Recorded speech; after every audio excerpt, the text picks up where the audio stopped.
I scammed my husband out of $5 million and now he's crying on my shoulder. My husband Daniel has always been a dreamer. And by dreamer, I mean he is completely delusional about how the real world actually works. We've been married for 9 years. That is 9 years of me working 2 jobs while he chased business opportunities that never panned out. 9 years of me paying the mortgage, the car payments, and the kids' school fees. 9 years of him promising that his big break was right around the corner while I packed lunches at 6 a.m. and came home to a sink full of dishes he couldn't be bothered to wash. We have 2 kids, Emma, 8, and Jake, 6. They deserve a father who actually shows up, but Daniel was always too busy with networking meetings to make it to parent-teacher conferences. I'm not saying he's a bad person. He's just useless. Then everything changed. Daniel's uncle passed away. An uncle he barely spoke to, honestly. But apparently, this uncle had no other family and left his entire estate to Daniel. We're talking properties, diversified investments, and cold hard cash. When the lawyers finished sorting it out, Daniel inherited $5.2 million.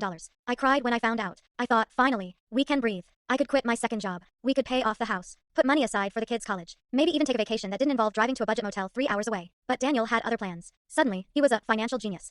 He wanted to put it all into cryptocurrency schemes and to start up selling revolutionary protein powder. He wanted to flip houses despite never having fixed a leaky faucet in his life. I begged him to put the money in a trust, but he told me I didn't understand business. I realized the truth immediately. This money would be gone within a year. Daniel would blow it on shiny opportunities, and we'd be back to being broke. So, I did what I had to do. I told Daniel I found an exclusive financial advisor through a doctor at the hospital. I created a fake website and fake credentials. Enter Richard Chen. In reality, Richard was my cousin Marcus, a struggling actor in LA. Marcus was perfect. He wore a suit on Zoom calls and used buzzwords like aggressive yield vectors and tax optimization. Daniel ate it up. Over 3 months, Richard moved $4.7 million of the inheritance into accounts I controlled. I put the money into irrevocable trusts for the kids, boring index funds, and a retirement account for me. I left Daniel $500,000 to keep for emergencies, which he promptly wasted on a Tesla and a boat he used twice. For months, Daniel felt like a big shot. But last week, disaster struck. He tried to pull $200,000 to invest in an NFT project. He called Richard. The number was disconnected. The website was gone. I came home to find Daniel sitting at the kitchen table, shaking. "Babe," he whispered. "I think we've been scammed." I dropped my bag, feigning shock. "What do you mean?" "The firm. Richard. It's all gone. The accounts don't exist."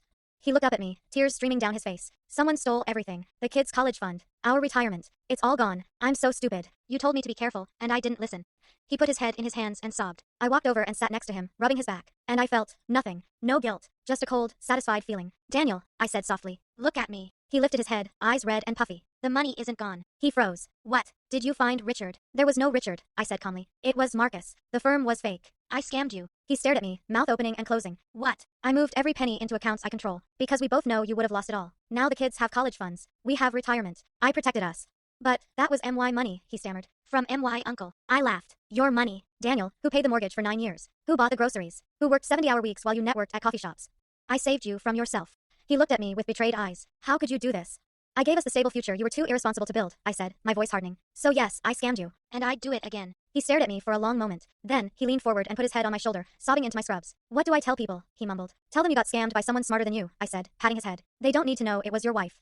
He cried harder, and I sat there, finally feeling like I'd won. The money was safe. The kids were taken care of. And watching him cry on my shoulder while knowing exactly what I'd done, it was the best feeling I've had in years.